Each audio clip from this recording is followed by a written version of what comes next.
Ceci est un livre audio autogénéré par Google. Bibliothèque de droit. Bibliothèque de droit. Collection fondée et dirigée par Jean-Paul Serré. Cette collection a pour vocation d'assurer la diffusion d'ouvrages scientifiques sur des thèmes d'actualité ou sur des sujets peu explorés dans le domaine des sciences juridiques. Elle se destine notamment à la publication de travaux de jeunes chercheurs. Dernière parution.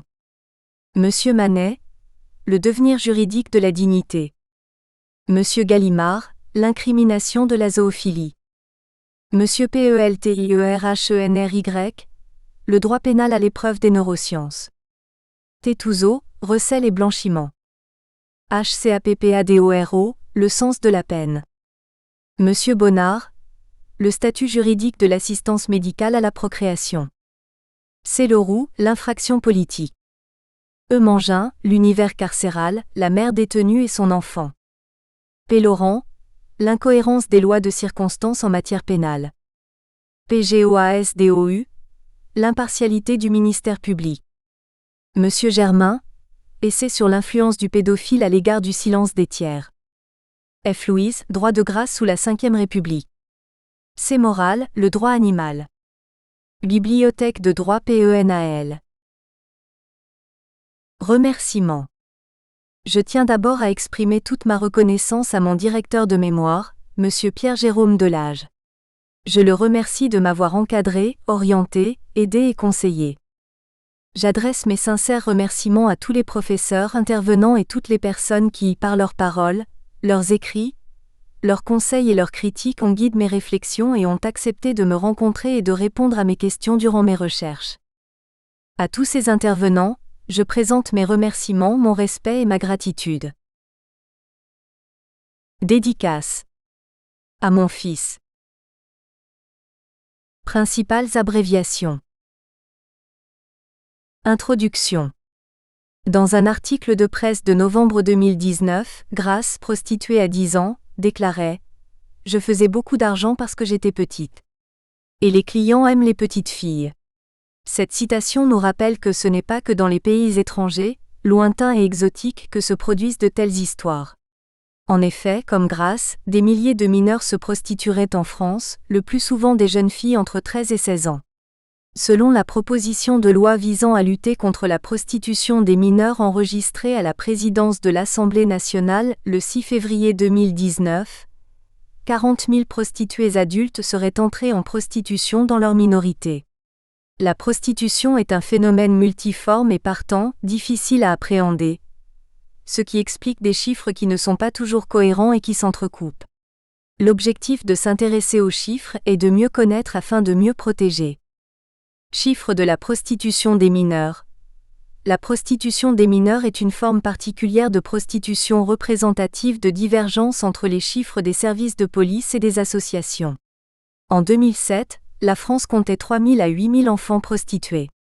Pour cette même année, l'UNICEF estime à 8 000 le nombre d'enfants victimes d'exploitation sexuelle en France. Selon différentes associations de lutte contre la prostitution, il y aurait 4 000 à 8 000 mineurs en situation de prostitution en France en 2015 contre 6 000 à 10 000 aujourd'hui. L'Association contre la prostitution des enfants fait part de chiffres pour le moins inquiétants. Près de 10 000 mineurs se livreraient à la prostitution en France aujourd'hui. D'autres sources évaluent la prostitution des enfants entre 10 000 et 15 000. Selon un rapport de 2011, l'OCRTEH a établi que la prostitution de mineurs reste un phénomène limité et de faible ampleur. Depuis une décennie, l'OCRTEH répète ces mêmes chiffres. Il y aurait entre 15 000 et 18 000 personnes prostituées majeures comme mineures, ce qui, à l'évidence, est une sous-estimation du phénomène au regard des chiffres avancés par le secteur associatif. Dans la plupart des cas, il s'agit de jeunes filles. Rien qu'à Bobigny, 93 000, sur 19 dossiers présentés devant le juge des enfants, la totalité des personnes prostituées étaient des filles. D'ailleurs, le substantif de prostituée jusqu'à la Seconde Guerre mondiale dans les textes relatifs au proxénétisme ne protégeait que les femmes. Aujourd'hui, le développement de la prostitution masculine impose de parler de personnes prostituées. Malgré tout, la femme reste l'objet presque exclusif de regards scientifiques sur la prostitution. Le chiffre noir de la prostitution. Toute la prostitution des mineurs ne peut cependant pas être recensée. Il existe un chiffre noir de la prostitution. La prostitution de rue, c'est-à-dire la prostitution visible, n'est pas la plus difficile à quantifier à l'inverse de la prostitution discrète. Dans un rapport de 2010, le gouvernement explique les tenants de ce difficile dénombrement notamment en raison des lieux d'activité, salons, hôtels, bars, ou des modes de communication avec les clients, SMS, Internet. Dans une étude consacrée au phénomène prostitutionnel, il est rappelé que la prostitution dite discrète, à domicile, est apparue avec le développement des moyens et réseaux de télécommunication.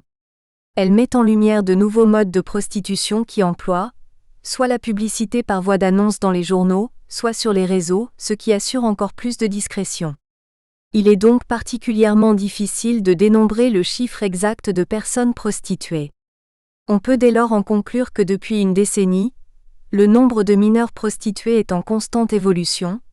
Pour autant, aucun réel recensement n'est fait.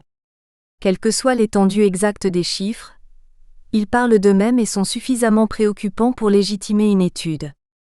Ceci étant posé, et avant d'entrer dans le cœur de nos développements, deux préalables s'imposent. La définition des termes du sujet, section 1, d'une part, et l'étude de la réception de la prostitution dans notre société, section 2, d'autre part. Section 1. La définition des termes du sujet. Deux termes sont à définir. D'abord la notion de mineur, 1, puis celle de prostitution, 2. La définition du mineur appelant moins de développement que celle de la prostitution. 1. Le mineur. Le terme de mineur est une notion de droit civil désignant celui qui n'a pas encore atteint sa majorité, c'est-à-dire l'âge de 18 ans. L'évidence est de préciser que la minorité se termine à la majorité, qui est fixée par l'article 414 du Code civil à 18 ans. Précisons que la majorité sexuelle est fixée à 15 ans, et qu'il n'existe pas de majorité pénale, mais seulement une prise en compte du discernement. Le droit international, quant à lui, est indifférent aux différentes majorités, mais estime que l'enfant en dessous de 18 ans doit toujours être protégé. C'est le principe posé par la Convention internationale des droits de l'enfant, CID. Un enfant s'entend de tout être humain âgé de moins de 18 ans. À partir de cet âge, il s'agit de prostitution des personnes majeures, qui ne sera pas ici l'objet de notre étude, les lois étant quelque peu différentes. La prostitution. Plusieurs définitions de la prostitution sont proposées, A, et leur combinaison permet d'en identifier les critères, B. A. Les définitions proposées. Malgré une récente proposition de loi, il n'existe plus de définition légale de la prostitution, ce sont donc la doctrine et la jurisprudence qui ont tenté d'en délimiter les contours. Étymologie. Le verbe prostituer vient du latin prostiture qui signifie exposer en public, qui est composé de pro qui signifie en avant et de statuaire qui veut dire placer. Le dictionnaire de la langue française définit une personne prostituée comme celle qui se livre au désir sexuel de quelqu'un, pour un motif d'intérêt. Quant au mot prostitution, il vient du latin prostitutio et est défini comme le fait de livrer son corps au plaisir sexuel d'autrui pour de l'argent. Définition légale. Une première définition légale a été donnée dès 1947. Un décret du 5 novembre 1947 considérait la prostitution comme le fait de consentir habituellement à des rapports sexuels avec un nombre indéterminé d'individus moyennant rémunération. Ce décret ayant été abrogé en 1960, il n'y a aujourd'hui plus de définition légale de la prostitution. Partant, la prostitution est aujourd'hui une infraction sans texte. Le Code pénal avait pourtant tenté de poser une définition de la prostitution au travers de l'infraction de racolage en son ancien article 225-10-1, abrogé par la loi du 13 avril 2016 et réprimait ainsi le fait, par tout moyen, y compris par une attitude même passive, de procéder publiquement au racolage d'autrui en vue de l'inciter à des relations sexuelles en échange d'une rémunération ou d'une promesse de rémunération. Néanmoins, l'infraction était celle du racolage et ne décrivait donc pas précisément la prostitution. Comme il existe de nombreuses infractions sanctionnant certains prolongements du fait prostitutionnel, il est nécessaire d'essayer de donner une définition claire de la prostitution. Partant, plusieurs députés ont pris l'initiative dans une proposition de loi déposée le 6 février 2019, d'apporter une définition légale de la prostitution. Ainsi, le premier article vise à introduire dans le Code pénal la notion de prostitution qui ne fait jusqu'à présent l'objet d'aucune définition légale, par l'ajout d'un article 225-12-1A. La prostitution est le fait d'employer son corps à une relation de nature sexuelle moyennant une rémunération, quelle qu'en soit sa nature. Toutefois, cette proposition datant de février 2019, les chances d'une suite favorable sont minces. Définition doctrinale. Plusieurs tentatives de définition seront apportées par la doctrine. C'est d'abord dans le digeste que la prostitution trouve sa première définition. On entend par un commerce public le métier de ces femmes qui se prostituent à tout venant et sans choix.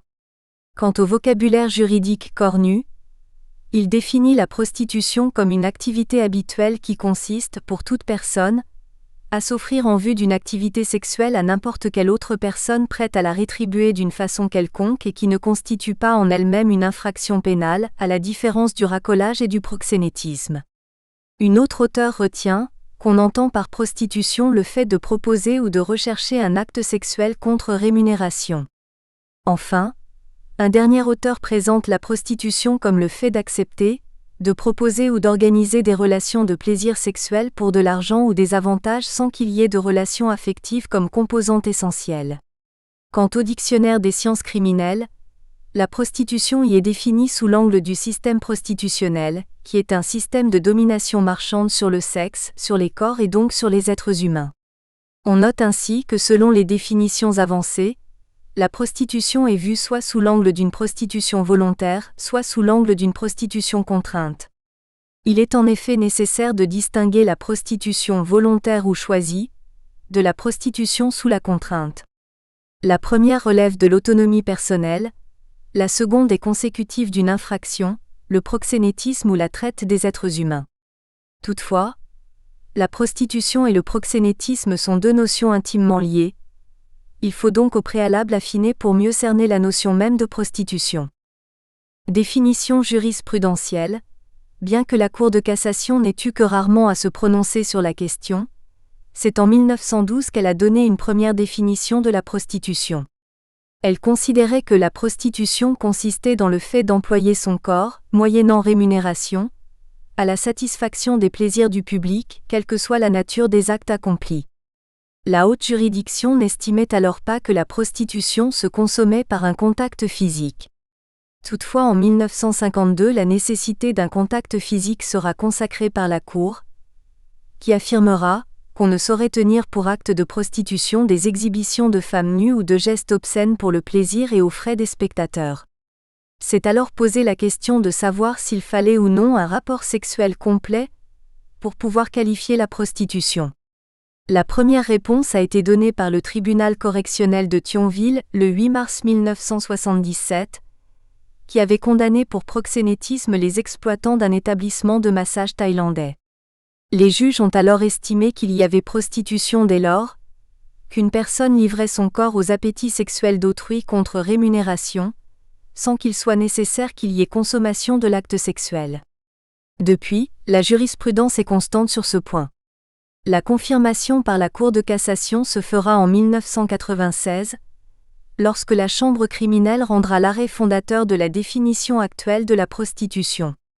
Elle affirmera ainsi que la prostitution consiste à se prêter, moyennant une rémunération, à des contacts physiques de quelque nature qu'ils soient, afin de satisfaire les besoins sexuels d'autrui. Cette approche n'exige plus de relations sexuelles complètes mais seulement un contact physique à des fins sexuelles. La prostitution est une affaire de comportement, et non de résultat. On en revient finalement à la définition originaire de la prostitution donnée par le digeste sous Justinien. Femme qui se donne publiquement pour de l'argent et non pour le plaisir. B. Les critères identifiés. En combinant toutes les définitions précédentes, il est possible de dégager les critères de la prostitution. Il faut entendre par là que la prostitution comprend tant des critères certains de définition que des critères discutables. Partant, certains critères sont à évincer. Ainsi, Les critères parfois avancés de l'habitude et de la multiplicité des partenaires ne font plus partie des éléments permettant d'identifier la prostitution. D'autres critères, en revanche, sont absolument à retenir car caractérisant véritablement la prostitution. Il s'agit du contact sexuel et de la présence de la rémunération. La rémunération. Le décret du 5 novembre 1947 considérait la prostitution comme le fait de consentir habituellement à des rapports sexuels avec un nombre indéterminé d'individus moyennant rémunération. Il imposait donc la rémunération. Partant, la prostitution suppose que cet acte s'intègre dans un échange vénal. La personne prostituée accepte l'acte de nature sexuelle en contrepartie d'une rémunération.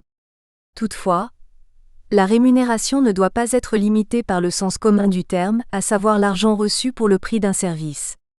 Elle doit s'étendre à toutes les formes de compensation économique.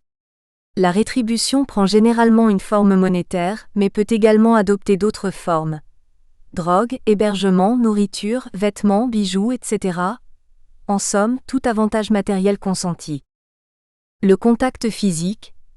Dans sa définition de la prostitution de 1996, la Cour de cassation considérait que le but du fait prostitutionnel est de satisfaire les besoins sexuels d'autrui. La prostitution n'implique alors pas forcément la consommation de l'acte sexuel. Il y a prostitution du moment que l'acte sexuel apporte du plaisir sexuel. Ainsi, se pose la question des pratiques sexuelles ne nécessitant pas de contact physique. Les juges ont d'abord retenu une définition très extensive de l'acte sexuel. Au début du XXe siècle, où le droit était imprégné de conceptions morales et religieuses, la formule utilisée était celle des actes de lubricité. Cela sous-entendait que la prostitution ne nécessitait pas forcément un contact physique. Puis le décret de 1947 a cantonné les échanges prostitutionnels au seul rapport sexuel. Finalement, les tribunaux ont été amenés à élargir la notion pour permettre une plus grande répression du proxénétisme. Le décret de 1947 ayant ainsi été abrogé en 1960, les juges ont réutilisé la notion de 1912 qui affirmait que la prostitution ne nécessitait pas l'existence d'un rapport sexuel complet. C'est finalement en 1996 que la Cour de cassation a défini les actes prostitutionnels comme des contacts physiques de quelque nature qu'ils soient. Dans cette affaire, il était question de salons de massage thaïlandais où les hôtesses pratiquaient des massages, des attouchements, caresses et effleurements sur les hommes. La haute juridiction a estimé que la notion de contact physique de quelque nature qu'il soit englobe de tels faits, tant qu'ils ont une connotation sexuelle, sans forcément la nécessité d'un rapport sexuel complet. Section 2. La réception sociétale de la prostitution. Plusieurs modèles se sont succédés dans le temps, jusqu'à aboutir pour ce qui concerne la France à l'adoption du modèle néo-abolitionniste, 2. 1. Les modèles anciens. Les modèles anciennement connus en France sont au nombre de 3, le prohibitionnisme A, le réglementarisme B et l'abolitionnisme C. La France a oscillé entre ces 3 systèmes en faisant évoluer son regard sur le phénomène. Ils ont ainsi tous connu à diverses époques des traductions concrètes. A. Le prohibitionnisme. Dans les pays dits prohibitionnistes, le fait de vendre des actes sexuels est totalement interdit. La base de cette interdiction est l'incrimination de la prostitution en elle-même, via l'infraction de racolage.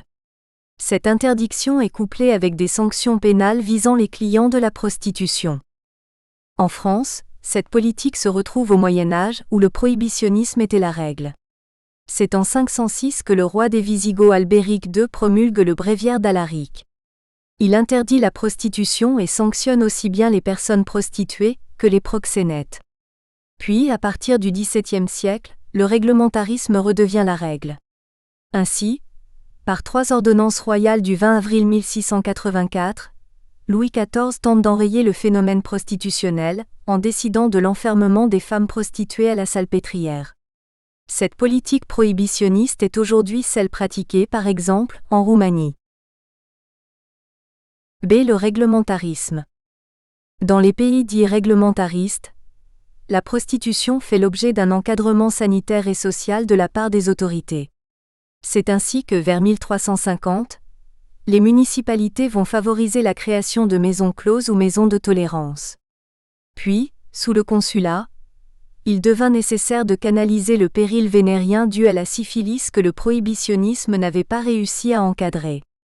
Théorisé aux alentours de 1789, le discours réglementariste fut élaboré au cours de la monarchie de Juillet par le médecin Alexandre Parent du Châtelet, qui considère la prostitution comme un mal nécessaire qu'il faut autoriser mais encadrer. Il veut rendre la prostitution moins visible. Cependant, le système réglementariste ne porte pas ses fruits. En effet, il ne permet pas de contenir la prostitution visible, les prostituées clandestines ne travaillant pas dans les maisons de tolérance. Ainsi, sous l'influence des campagnes abolitionnistes menées en Angleterre par la féministe Joséphine Butler, Yves Guyot va mener en France ce même combat pour que la France entre en politique abolitionniste. Typiquement, cette politique réglementariste est celle choisie par les Pays-Bas. C'est l'abolitionnisme. Dans les pays abolitionnistes, la prostitution n'est pas illégale.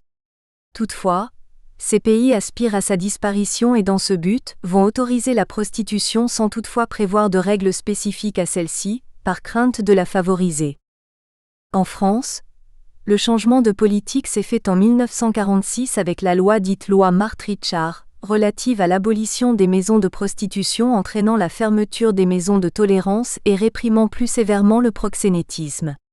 Ce n'est qu'en 1960 avec la loi relative à l'abolition du fichier sanitaire et social, et par la ratification de la Convention internationale des Nations unies pour la répression de la traite des êtres humains et de l'exploitation de la prostitution d'autrui du 2 décembre 1949, que la France devient un pays abolitionniste. Aujourd'hui, cette politique est celle pratiquée en Espagne.